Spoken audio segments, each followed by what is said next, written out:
All right, guys, welcome back to the Buck Fever podcast. We've got a full house tonight. The whole gang is here, and we are already kind of deep in conversation. So we just started recording, and we're gonna let her fly. But we want to hear the full story on Eli's buck, his archery buck from Wisconsin that he shot this year. And then we're going to kind of segue that into some learning lessons that we had from the rut. But it's been a little while now, and we haven't gotten the full story. So, Eli, well, first of all, welcome back. It's been a couple weeks since you've been on, but yeah, the floor is yours. Yeah, absence makes the heart grow fonder. That's That's what they right. say. We've missed you. That's not how it worked in my house this fall, but you know, at least somebody missed me. Uh, yeah. So I'm looking for a recap. Yeah, let's hear it, man. Let's see It here. seemed like it was Where to begin? I mean, honestly, this would be the shortest buck fever podcast of all time if I simply give a recap of the buck that I killed. I mean, if anyone's seen the video, you can literally see I don't know, 10 seconds of footage that I got of him before I shot him, and I had about maybe 10, 15 seconds before I hit the record button. So, um, I guess I think the best way to do it is to just back up a little bit and probably give a brief overview recap of the beginning of the season, and then eventually here we'll move into that hunt. So um, we had what was it, Pat? We probably had like four for sure, four other bucks that were ahead of ahead of Bullwinkle on our hit list, but we had decided that he was a 4 year old just based on past Past trail pictures cam and trail body cam. size. Yeah. Yep. Yeah. So he was definitely one that, when as we were in the summer, we had we had highlighted him and put him on the list. Um, and as we kind of got closer to the season and Velvet Shed, I think both of us had kind of decided that, yeah, if he comes in front of us, he's certainly one we're going to consider, but maybe we should let him go another year and just see what he turns into with the conversation. Because we had probably four other bucks that were definitely four or older that were ahead of him, plus the buck that we were calling Double D, which you Pat got a shot at, but we're pretty sure that was a 3 year old. So we had started the season off, um, and I actually had an encounter with that deer. I believe it was the second weekend, and I was trying to get a repeat of the cornfield ambush from the year before. So it's all strip farming down where we hunt, and the crops had rotated. So I was actually sitting probably about 5 yards, 10 yards away from where I had um, where I had killed my buck the year before, and that made it a little bit tricky because in order to be able to sit in that, you needed a south or southeast wind in order to be able to hunt that. So that make you get quite a few south winds, but a southwest wouldn't work there. Um, so second weekend we actually had southeast wind. That's where I sat, and I had an encounter with that buck, and I have no idea what happened with it. The best that we could come up with was the neighbor was hunting because he owns the woods that runs right along the edge of that field, um, and he was hunting, and his wind blew out to the field. Like, that's the only thing we could come up with, because we watched the footage back, and this deer was relaxed as can be, head down eating, and then all of a sudden the head just popped up and he was gone. Um, so we had a brief encounter with him, and honestly, that was my only encounter with a shooter up until I believe it was Halloween weekend. And the second encounter I had with the shooter was about a second long, and I saw one that was chasing a doe probably, I don't know, 75 yards down the hill from where I was sitting, and I was sitting in the same stand that I actually killed this buck out of. So, like I said, it's going to be a short episode because I did not have a great year for encounters with our hit listers, and it's just one of those things where I think over the last couple of seasons I had just been a little bit spoiled, or had been making better decisions about stand locations mixed with a little bit of luck. And for me, this whole season was like a grind, just because I had not really seen that much. I mean, I shouldn't say that. We had the awesome buck that Ty had killed during the youth season, so I guess I forgot to include that one. But as far as me hunting and bow hunting, I only had the two encounters prior to when I killed this one. So anyways, we'll kind of get into where things were at, my mental state, and all that. Anytime you want to interrupt me and ask a question, go for it. Because otherwise, I'm winging her here. But like, I don't know, Pat can attest to this. It was a rough season for me on multiple levels, and of course, it's going to all add up, right? Not really having the encounters. I saw plenty of deer, just none of the shooters.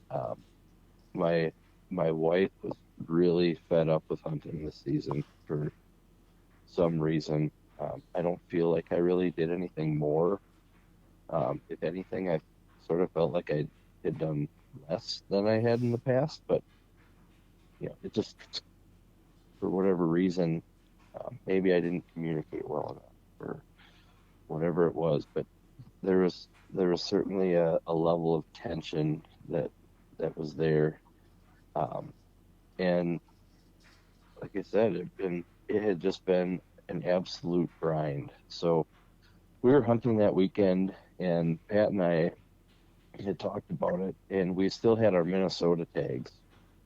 So that's always a debate. You go out of state, you pay this money for a license, or if you don't shoot one, are you gonna just be willing to burn $188 after you get the $2.50 doe tag? Are you just gonna let that go to the wind so that you can go bow hunt, or are you gonna go back over there and try to fill that tag? Well, it made it easier because Pat had shot that buck in Minnesota, so we both would rather bow hunt, and we decided we're gonna hunt Wisconsin. I think I had off of work on that Friday,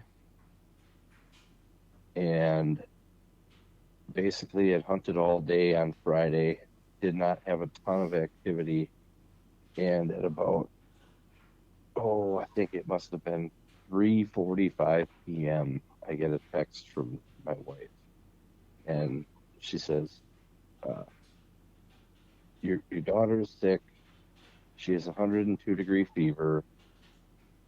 And I knew that my daughter was sick, but what I did not know was that my oldest stepson, Wade, his football banquet was scheduled for that Friday night. And my wife's family was coming into town, so she didn't want to have my sick daughter go over there and have all of them get sick. And basically, I just said, you know what? If you want me to come home, I will come home and watch her so that you can go to the banquet with Wade. And I guess, long story short, um, and to keep the details out of it, she basically gave me the do whatever you want with an undertone of you better freaking come home. So there I am, an hour and a half before dark. And by the time we're done exchanging messages, it's like the last hour, prime time. Conditions were really good. We had a cold front that had blown in, and here I go walking out of the woods at probably 4:30. Uh, so that's kind of how the whole weekend started. Um, the next morning, which was Saturday, we were talking strategy, and I actually had gone and sat in an area we call the Corner Woods. I was sitting in the stand where Pat killed his buck last year, and it's just a big transition zone. It's a thin strip of woods that connects two really big valleys, and sort of a ridge system. Um, and on either side of it, there's ag fields. So the best way for deer to transition through that is to stay in the woods and cut through this area. Um, there had been a ton of buck activity. I think it was Halloween weekend, Pat, when you had that awesome sit there where you got to hear Yep. that buck snort wheeze and almost square off with another one. And I don't know how many bucks you saw that morning, but it's just an area that's always loaded with sign, and it can be good at any time. So I decided I was going to go back into there and sit there and just basically hunker down all day. Well, when I walked in there in the morning, because it butts up with the neighbor, when I was walking in, his Ranger was parked like right in the middle of this road that goes between the two fields, and that's right where the deer all work through to go back and forth. So essentially, I was sort of cut off from anything that was coming from my southwest, and I was sort of then having to bank on all of the deer coming from the northeast or straight south of me. So mentally, after I don't know how many all day sits in a row it was between archery in Wisconsin and then Minnesota, because those were all grinders, and then the day before, with the exception of the last hour, um, it just kind of had my confidence in that spot low for the day. So I sat there for maybe the first hour and a half, and I'm a pretty firm believer of if you don't have confidence in a spot, it's going to be nearly impossible to be able to stay in there all day. Like, I probably would have, if I'd have stayed in there, I would have made it till 10:30, 11 o'clock. And had I not seen anything, been like, oh, what are you doing? So I just decided, it was probably 8 o'clock, maybe 8:15. I decided I'm just going to make a move. So Yeah, that's and what I did. I'll jump in here too. Like I had been sitting, I guess a couple hundred yards away, but down a different ridge system, and we've done this before where usually our roles have been reversed, where you've been in this set that we call junction, and you've had a lot of action while I've sat in the corner woods and been zeroed and end up moving towards you. And that's just kind of how it was. I had been sitting Thursday and Friday and had encountered, I believe, back-to-back days, right? Yep. Friday, Yeah, it was back to back.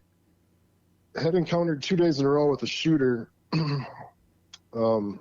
working up towards the point, and we had gone and made a move Friday in the middle of the day when the wind picked up, and I think we had talked about this before, but hung a mobile set out towards the point, and here it is Saturday morning then, and within the first couple hours, again, I had seen 3 different bucks or 4 different bucks, at that point, and you hadn't seen anything, so we had been communicating back and forth if you should move to this, basically just over the ridge from me and down into the next little half valley, to that Grouse Hollow bench stand. And I said, yeah, absolutely, get over here. The wind's good for you to sneak in there, and it's not gonna mess things up for me. You should be able to get in there quiet. And I don't exactly remember what time it is. It had to have been about 9:30, and you decided to make that move and come on over. Yep. And typically when we're in that situation, like you said, roles have been reversed, but things have just been on fire for me. And that wasn't necessarily the case, that it was on fire. Like, you had seen a couple of good deer, but it wasn't like you were seeing a ton of deer. I mean, that morning was pretty good. Yeah, I was seeing some deer, but it's not like there was a known hot doe in the area that had all kinds of bucks running in and running out. These bucks, were making their way in and on the hoof, moving around, but there was no hot doe in the area. Like, it's not like this ridge was exploding with activity where we've had that, scenario in the past where you've been sitting there and things are just absolutely on fire. And it's like, this is the place to be right now. You need to get over here. But at least the action was better, and we knew some deer were on their feet. Yeah. And the 2 previous days, your encounters with shooters, both of them were with a doe, correct? Correct. Yeah. Yep. Yeah. I mean, November 11th, it was, I would say, 100% like lockdown, because we didn't really see much for cruisers outside of that morning. You saw a couple. So with that information, the spot that I was sitting is better when deer are just out on the hunt. And, at any point during the rut, a buck can break off of a doe, and there was certainly a chance that something was going to come through there. But it's not necessarily right next to any bedding in the corner woods. Whereas this other spot, the Grouse Bench, is directly in between 2 bedding areas, between 2 different ridge points that we know deer bed on, like, almost on a daily basis. So that just seemed like the more logical option. And then, you pair that with the wind. Not that I had bad wind in the corner woods, because it was actually dead calm right away that morning. But the wind was sort of out of the south, and honestly, wind really doesn't even matter that much in that set that I went to. It's mostly a thermal pull. But any wind out of the south is going to kind of curl around the one point, and paired with the thermals, suck all my scent right up the ditch, where the only spot you're going to get busted is if a deer crosses that ditch, up above. And those typically aren't deer that you're going to have a chance to shoot out of that stand anyways. So it just kind of set up well. I was going to get to enter from the top, which we typically don't do. And I took a long time. I mean, distance traveled as a crow flies from the stand I was originally set in to the Grouse Bench is maybe 400 yards, I would say.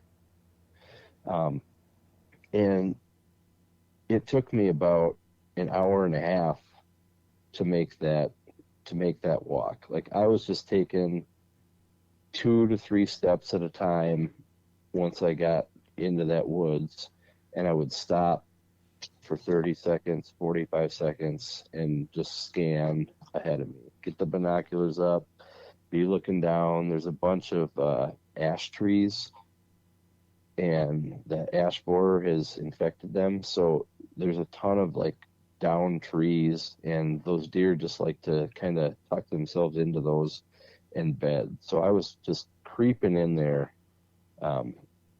trying not to kick anything up. Let me interject here. I was going to ask you about that. and anybody else can chime in here too. Like, if you guys make a midday switch like this, do you typically just kind of barge in there and switch trees and get into your new set like as fast as you can, so that you can let everything settle down or resettle down, and then you're in there as quick as possible? Or are you taking this approach where you are going super slow and trying to sneak in there and not bust anything out and go more on the sneak? Like, what's your guys' approach when you make a midday switch like that? Oh, I'm definitely not taking that long to get in there. I'm gonna get in there as quick as I can and get set up and let it settle down. I know my dad's kind of the opposite. He said he always goes slow, but I don't know. I just have a different approach on it. I like to get in there, and at least during the rut, I think that if I've had it a lot of times where if they hear that kind of noise, I've had bucks come right to the stand, thinking you're another deer and whatnot. So I use that as my excuse why I go so fast when I get in there. But yeah, I give you credit for being that patient and taking 2 or 3 steps at a time and then waiting, because I couldn't do that. Yeah, that's not really my approach either. I mean, if there's 2 or 3 of us out on the property any given day, we pretty much have eyes on just about the whole thing. And, I'm surprised every now and then, but for the most part, if I've been sitting for any amount of time, I pretty much know where deer are going to be at on the property. So I tend to just, if I'm going to move, like, there's a good reason for it, like Eli said, so I'm just going to get down, move, and not really worry too much all about that, bumping deer or whatever, just go and get set up. But I think that's more about the property that I hunt, maybe, has more to do with it than anything else. Yeah. And I mean, I can see that side of it too. I think it would have depended on where I was going, how I entered it. And just knowing that the area I was going into there's a strong possibility that a deer could have been bedded, very close to the route that I was on with all those down trees, and your vision's not great. It's pretty thick.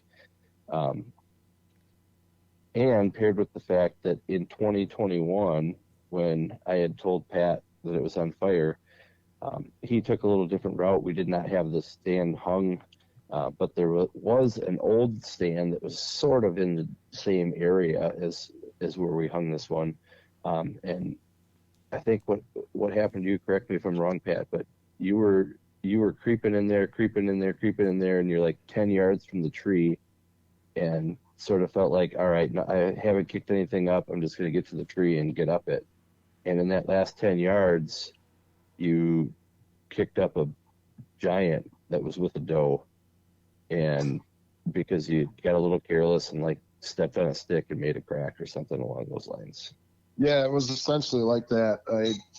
I had creeped my way all the way in there, and I was probably within 35, 40 yards of this bedded giant with a doe, and not really got lazy, but just my focus turned. I felt like I had made it close to the stand and hadn't spooked anything yet, and my focus actually turned to the tree stand. Like Eli said, it wasn't a stand that we had hung, and it was an old set that had been in there for a while, and I'm looking at the seat cushion that had been torn apart by squirrels, and it was essentially just a white cushion sitting up there now with all of it covering off, and my mind turned more to do I want to actually sit in this hunk of shit instead of keeping a keen sense of my surroundings. And then again, I took like one more step, cracked the stick, and then 35 yards away or 30 yards away up jumped I don't know, 170 incher with a doe.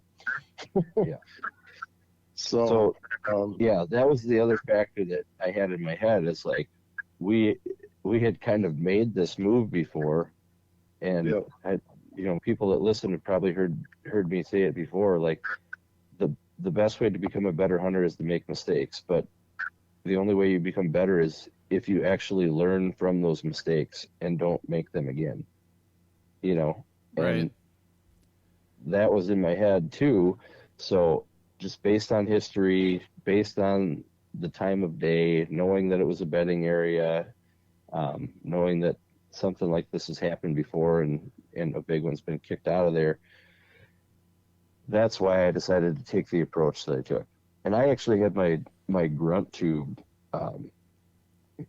and 3 or 4 different times in that hour and a half on my way down there, I would grunt, and I would kick a couple of leaves on the trail, and then just stop and stand, because I was just in my head, I'm thinking, all right, if there is one bedded in here that isn't with a doe, if I'm acting like a deer, there's a chance that he'll get up and come investigate. I knew that I had the wind in my favor because it was blowing into my face, and I knew that the area that I had already walked through, there was not a bedded deer. So, that was sort of my thought process with it. And you've done similar things, correct me if I'm wrong, in the past, especially on days that it's been a little bit more quiet. And this could just be flat out walking into your tree stand, not necessarily switching stands in the middle of the day, but the same concept applies. But I believe you've walked in using just like even a turkey mouth call, right? Yep. If I'm walking in, and like I've intentionally walked in before, and when I use a turkey call, I usually walk a little bit faster. But I've used that turkey call as a just cover noise for the leaves that I'm making rustle around. Almost just keep deer bedded and keep them at ease, rather than having them get up and come investigate what I am.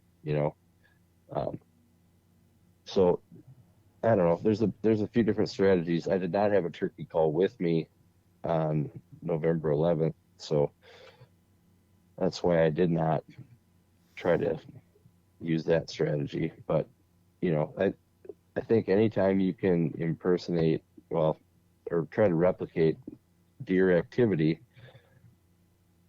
it makes it better for you, as far as not kicking stuff out of the area that you're walking into. So, anyways, none of the things that I had in my head happened. I didn't have a deer approach me as I was walking in because it was curious. I didn't, to my knowledge, kick anything out of there. It was so quiet that day that I'm sure I would have heard it if I did. And I ended up getting to my tree and getting reset right around 10 o'clock, probably 10:30 by the time I had all the camera gear, set up and ready to go. And like I said before, my confidence right away in the morning was sort of shot because I had seen the ranger, and then I got into that stand. Usually that 10 o'clock to 11 o'clock time, at least on this property, historically has been just phenomenal, for catching deer up on their feet and cruising. And I didn't see a thing or hear anything other than a whole bunch of squirrels. Like, they were fired up and ready to go that day. So I'm sitting there, and Pat and I are texting back and forth, and I think it was right about when I got set, I looked and I got a text from Pat saying, "Oh, I just missed Double D." So I'm like, "Oh, dang it, that's too bad." And I'm asking, which way did it go? And Double D had gone back out towards the point. Pat was sitting just over the top of the ridge. Like, I don't know, we were probably only like 75 yards apart as a crow flies, but probably had 100 feet of elevation change or so between us. I'd have to look at the map. Yeah, for sure. maybe more, maybe 200 feet of elevation, probably 100, 125 yards, I would say, by the crow flies. Yeah. So, at least that kind of had me a little bit optimistic that he's with the doe and out on this point, and they might end up working down, or something else might happen. So anyways, it gets to be right around 1 o'clock, and neither of us really seen much for a while. And I finally get a text from Pat, and I think you had seen a smaller buck that just worked through, and you were letting me know that. And we're going back and forth, and I think I sent you a text saying like, oh, I'm still riding the skunk train for the day at 110. Yeah. And at that point, I was actually debating getting out of that tree and sneaking up over the ridge into the stand we called Junction, where Pat had been sitting the previous 2 days before we hung that mobile set. Just because he had been seeing deer, I hadn't seen squat. I was suffering from the grind of the rut and all these all-day sits, and I was starting to get pretty darn antsy, which I shouldn't have been, because that Halloween weekend, which I think was the only other time I sat that stand, and I sat it all day, I had a buck cruise through at 12:30, and read the script, just wasn't the right deer. But regardless, mentally, I was starting to get antsy, and I hit send, and I started typing, I think I'm going to make the move to Junction, and was going to try to get Pat's feedback on whether or not that was a good idea. I didn't want to screw things up for him. I felt like I could probably do it safely. But as I was starting to type that, I heard some noise to my right, and this tree stand, like I said, it's between 2 points, but halfway down, just below where we have the stand hung, is an old sort of overgrown logging road that connects these, two bedding areas, and it's a flat spot. We've found deer beds on it. There's always rubs on it. There's always like a few scrapes and stuff on it, and it's just an easy travel route for deer to take if they are cruising. And I heard noise to my right. Well, it's all cedars over there, and I had heard, I don't know, in reality probably a dozen squirrels, but it felt like about 3,000 of them. And I'm like, oh, just another squirrel. And I listened a little bit closer, and I'm like, I don't know. And I'm sitting there looking and looking and looking, and finally I see horns through a little gap between all these cedar trees. And I'm like, oh boy, I am not ready at all for this. So the first thing I did is I grabbed my bow. Well, because of how the stand is set up, I had the camera on my left-hand side.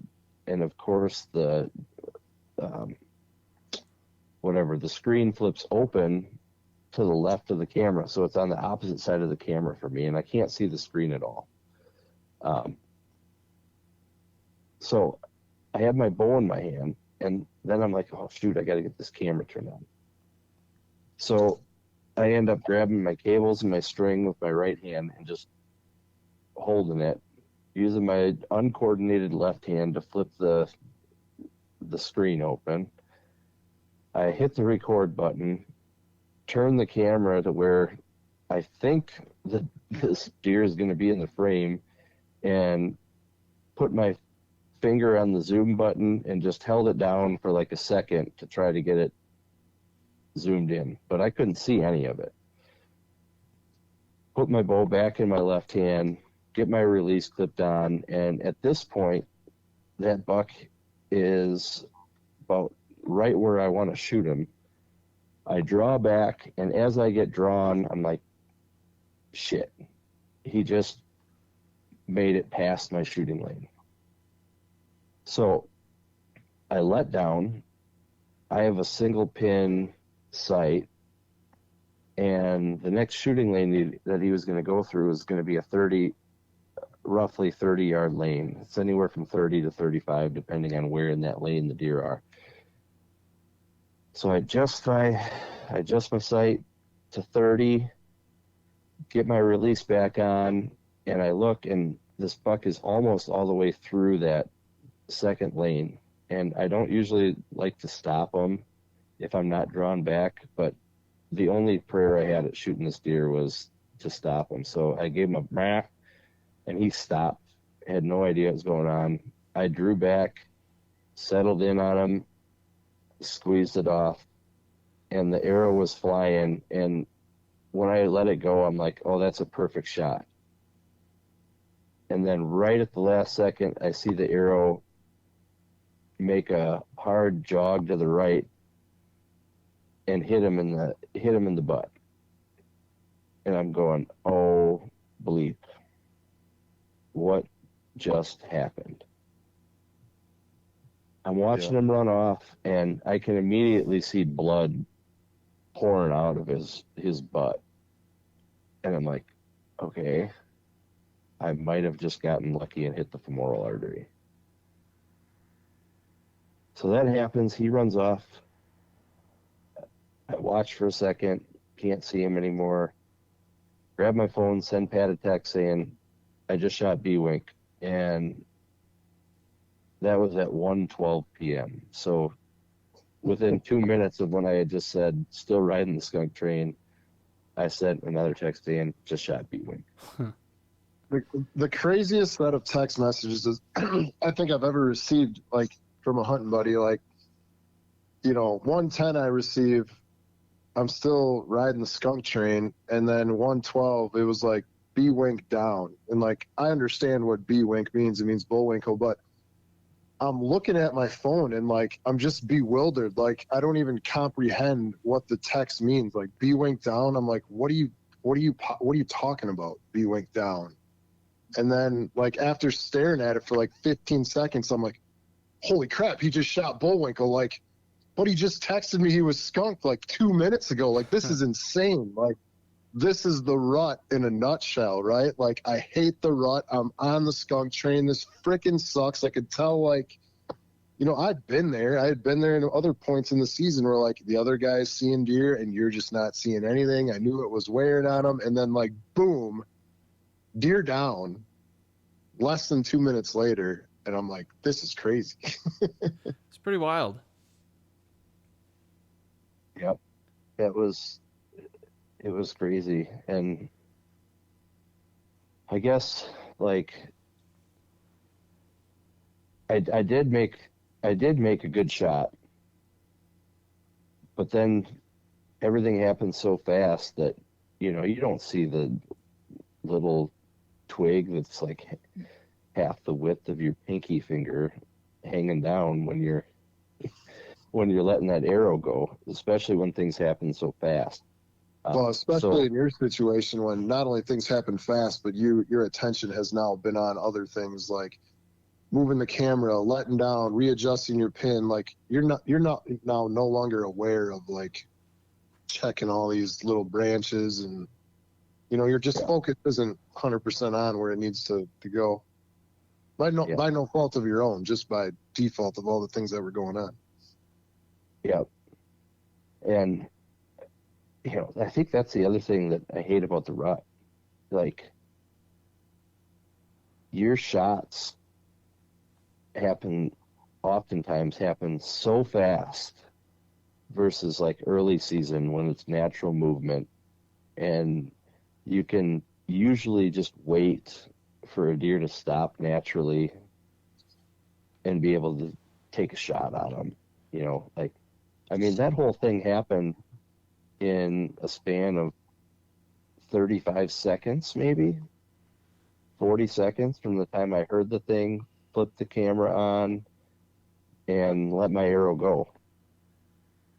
And in the middle of it, you're trying to get your release flipped on, get a camera flipped open, hit record, get zoomed in, get the deer in the frame, have to let down, have to adjust a pin, have to get a deer stopped, have to get your release clip back on, redraw, settle in, make a shot. Like, that is a lot of stuff going on in a very short period of time. So,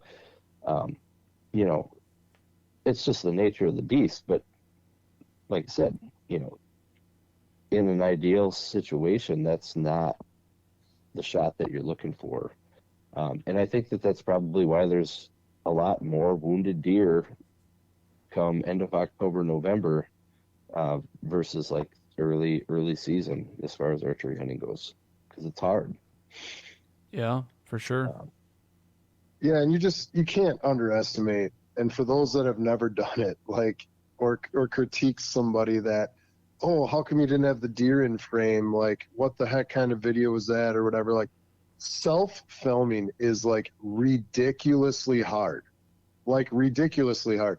I mean, you take your scenario alone. If you had a cameraman, you shoot that deer at 20 yards broadside when he steps out into the first lane, because you don't care about a camera whatsoever, and the guy above you or behind you, boom, he's got it. It's in frame. He's got everything. And all you're focused on is a shot, and you would have got him broadside at 20 yards in his first lane. Yep. This is the scenario that unfolded. Like, self-filming is, you can't even explain how difficult it is to capture everything that's going on, and then still get off a shot, execute a shot, and everything else that goes with it, all while maintaining your nerves and buck fever and whatnot. So, Yeah. It's hard. Yeah.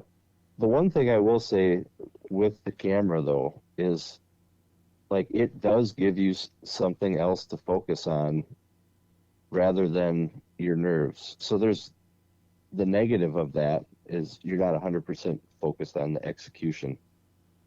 The positive of it is it does keep any buck fever that you might get under control, because like you can't be sitting there thinking about like, holy cow, this is a huge deer,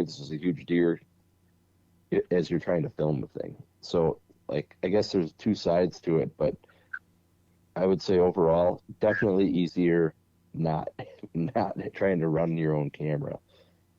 That's set up on the wrong side of your body during a rut hunt. Right.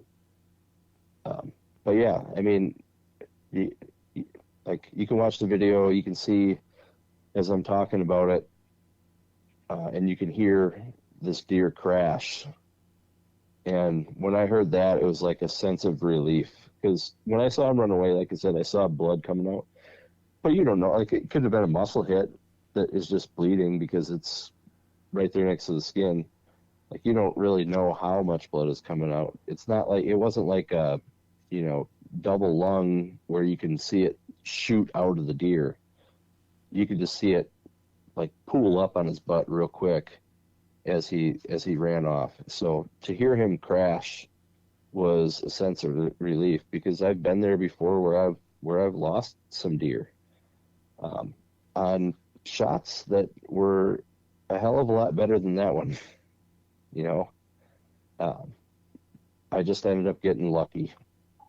Has anyone else any of you guys ever hit a deer in the femoral artery before? I mean, it is we've seen enough TV shows and different things going, like it is an absolutely deadly shot. It's obviously not somewhere you want to aspire to hit, but deer expire extremely fast.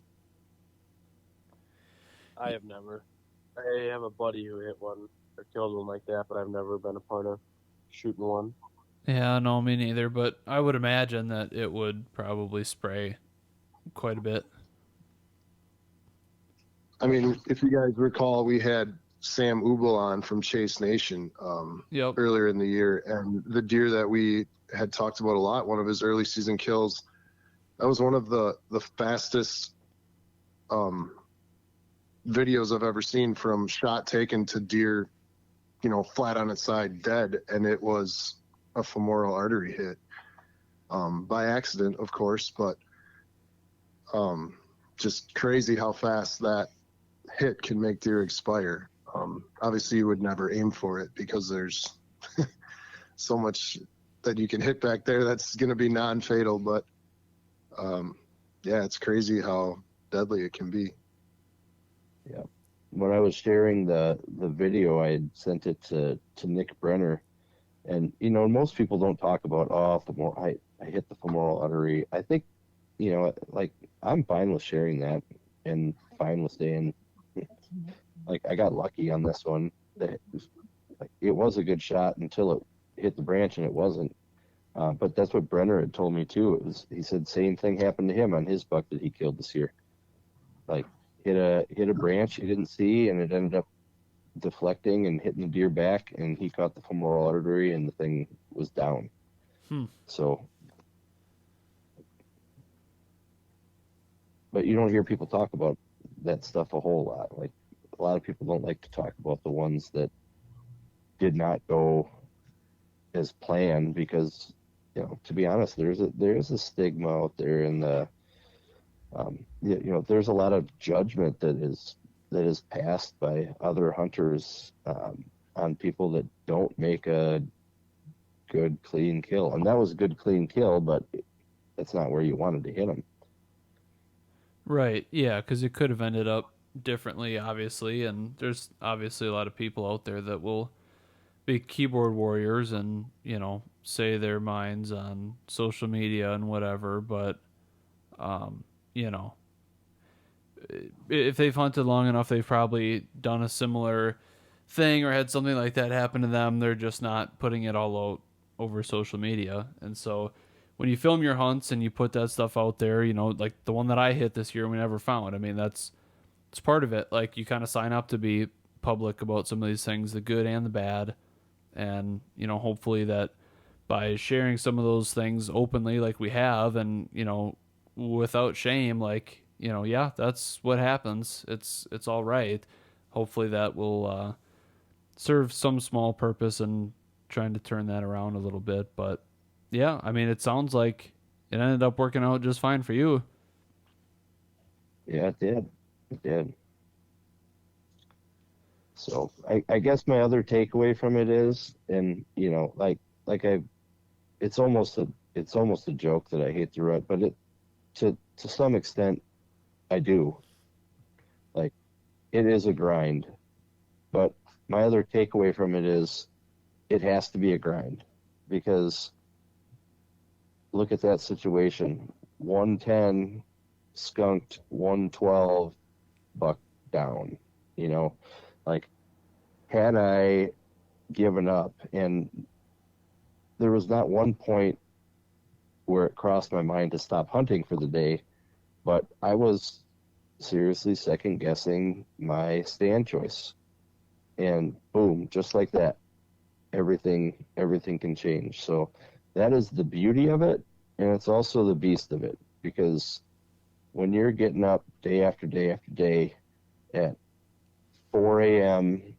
and getting out into your tree and getting everything set up, and like we intentionally were really early this year. Like I don't think we had a rut hunt where we were not set up with an hour plus to go before daylight was going to break. Like that's a long day if you think about it. Like being in a tree by 5 a.m. and then hunting till 1, that's already an 8-hour day. Yeah. Like I had already put in an 8-hour shift into that day without seeing a deer. Right. So mentally it's just so hard, but you have to stick it out. And whether you're staying in the same spot or going to make some sort of a strategic move, you just, the only way to get them down at that time of the year is to stay mentally strong and grind it out. For sure.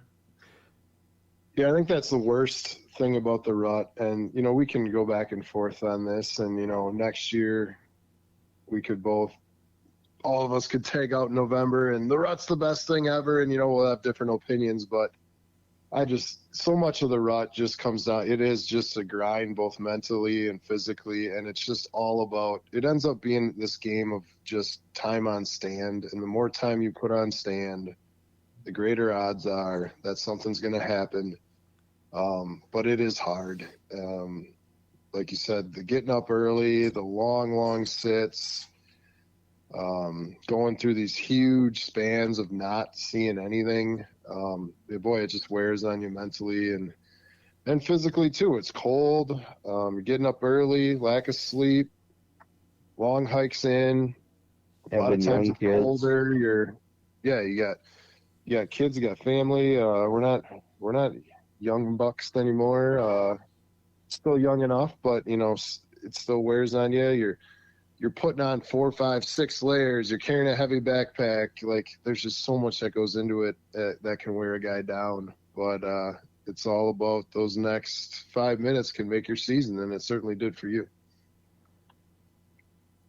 Yeah, I mean, you Yeah. talk about hours on stand though too, and when it comes to the rut, I feel like a lot of that translates into luck. So you're sitting there, and not that you don't have a game plan going into it, but with the rut, their movements are just so sporadic and unpredictable. It's like you can log an all day sit, and you're banking on essentially getting lucky.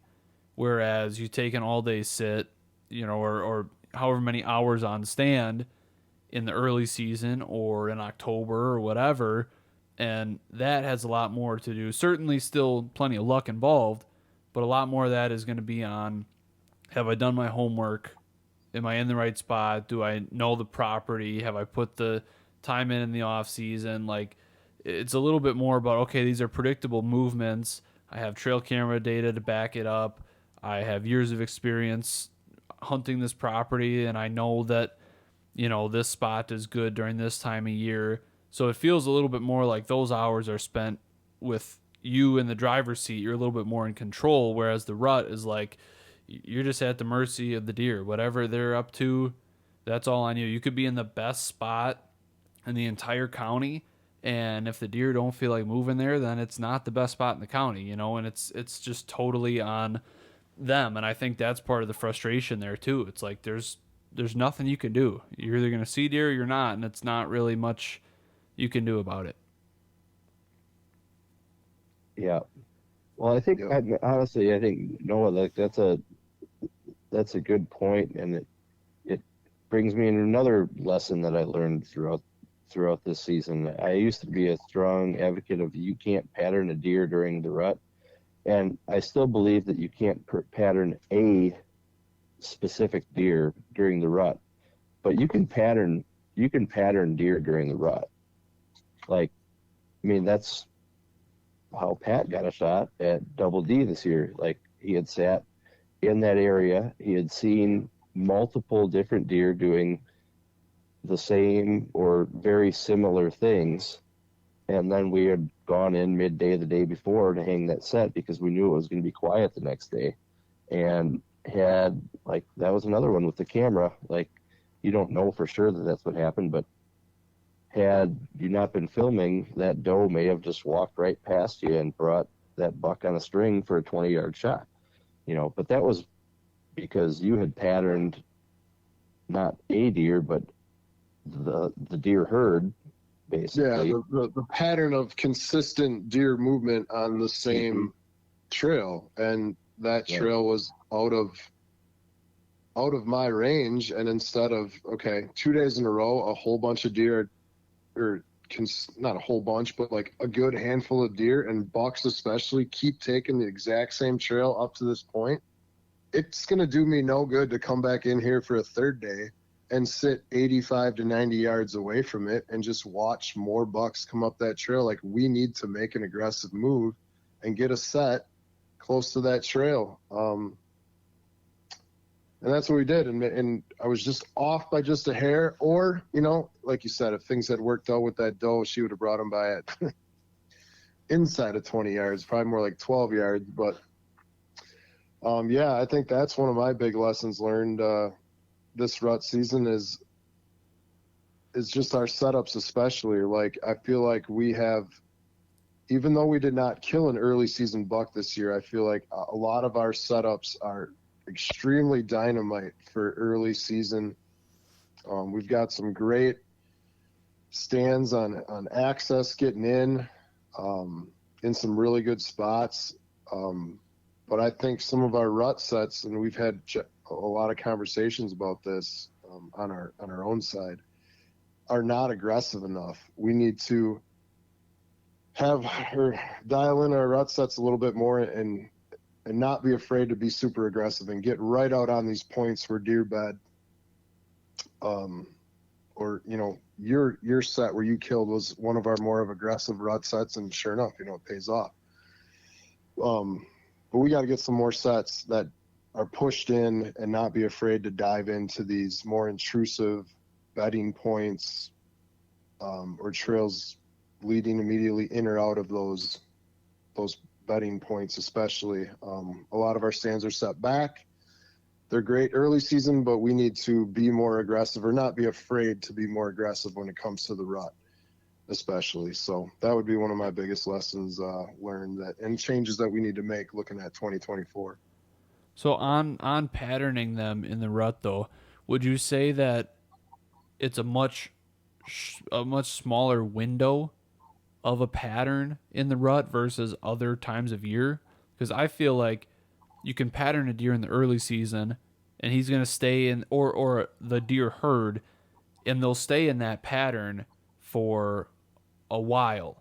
Whereas in the rut, you can maybe pattern them, but it's like a 2, 3, 4 day pattern, and then it's going to change. Would you guys kind of agree with that?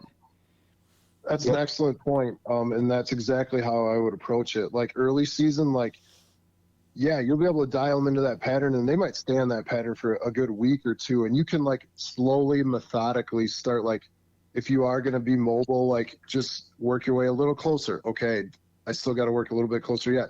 Work your way a little closer. The rut, 1 or 2 days with them doing the same thing, like boom, move in on that spot right now. Be super aggressive. And that's what, like I said, that's one of the lessons we learned, and we got to be more proactive with. If you see that thing happen consistently, even on the same day with multiple bucks, boom, you should be there the next day. And if you see it 2 days in a row, definitely, like, now get in there, get in that spot, be mobile, and capitalize on that. You can't wait a week, right? When it comes to the rut, you got to get on it right now. So that's a great point. You're trying to talk. Oh, and just like where you were, like, this is I mean, it's so obvious now, but like, Pat, you and I had multiple conversations about Junction, and that has been a great set over the years. We have killed great bucks out of it. And there are times where, like, that stand is the place to be, but we should have had a set hung sort of in the area that you ended up going to, just based on what we've seen historically. Like, because there have been plenty of times in that stand where we see good bucks, but they're not like in range to shoot, and they're sort of doing something similar to what, you know, I wasn't there watching, but they're doing similar things to what you just described. And we had talked about it earlier in the season, like, we should have a second stand there that is further down. They're not using that main Junction trail quite how they used to be, you know, for whatever reason, if it's down trees or, you know, whatever the change is. But we had talked about getting a set hung in there, I think probably even before the season. And then as the season went on, it's like, oh man, we really should have another one in there. And even some of those mornings before you had seen that action, it was like, oh, maybe we should carry our climber in, or carry the XOP in, and set up, you know, 50 yards further out towards this ridge than where that stand is. But we didn't, until, once again, Pat, you saw the movement, and then we made the move, and it like almost paid off. So, like, I think if you see one deer do something, that's not enough reason to make a move. But when you start seeing 2 or 3 in particular bucks doing the same thing, like in the rut, get out of your tree. Don't just be content with seeing them 75, 100 yards away. Get out of your tree and go be aggressive and put yourself in the ball game. Yeah, that almost goes to that reminds me of a saying we have when it comes to walleye fishing, when you're like trolling crankbaits or you're walleye fishing and you get bit on a certain bait. Like, the first time it's lucky, the second time it's a theory, and then the third time it's a pattern, and you better be switching multiple baits to that same thing. So kind of the same deal here when it comes to deer hunting. Like, okay, you saw one deer, take that trail. Yeah, lucky shot. Second deer, all right, that's starting to be a theory. Like maybe that's the trail they're using. A third buck using the same trail. Like, okay, that's a pattern. You need to like get over there now. Yeah. Even if you don't have a stand, go figure out a way to tuck in on the ground so that you can hunt that trail. Yeah.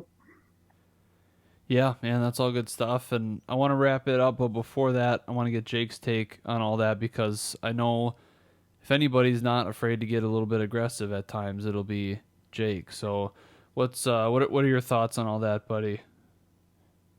You know, I'd agree with the whole patterning thing, especially during the rut. You know, obviously it's got to happen more than once for me to really be like, well, I should probably go there.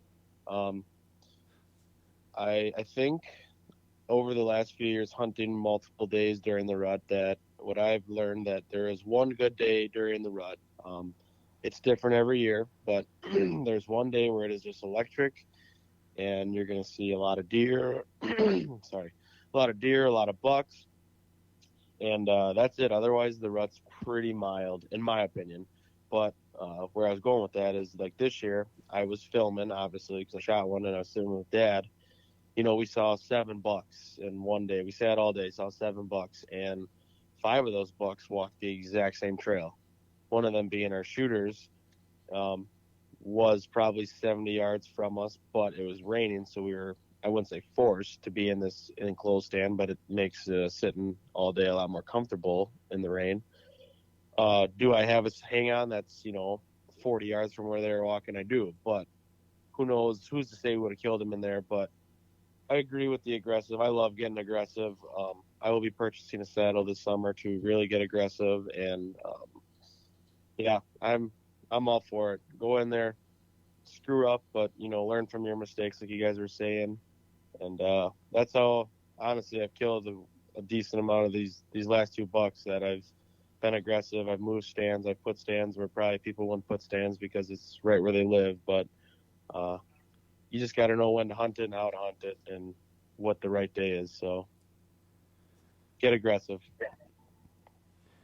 Yeah, I agree. And I think the rut is the time to make some of those mistakes too and maybe bump deer that you otherwise wouldn't because I think their guard is down more than any time of year during the rut. Whereas early season you bump them or something and they might really hone in on that. I think during the rut, it's just more kind of goes over their head. They, might run off or whatever, but I don't think they put it in their memory bank and really realize what just happened. I think, a couple minutes pass and they probably forgot all about it. So that's kind of a time when you can afford to make some of those mistakes, and it's probably not going to cost you a target buck, permanently vacating your property and going to live on the neighbors. So, yeah. Or you make the mistake, and 2 minutes later, a buck that has no idea what just happened because they were 300 yards away and they covered that much ground in 2 minutes is now standing there in front of you. Yeah, exactly. All right. Well, I think that's probably gonna do it. That's the story of Bullwinkle. So if you haven't seen the video, I highly recommend going and checking that out. It is a pretty good video with a lot of stuff going on. It's not maybe as boring as we made it sound with the lack of action. There's a couple shots fired in there, and you guys did a great job of getting lots of footage and really telling the whole story on that. So it is a good video. I would recommend checking it out if you haven't already.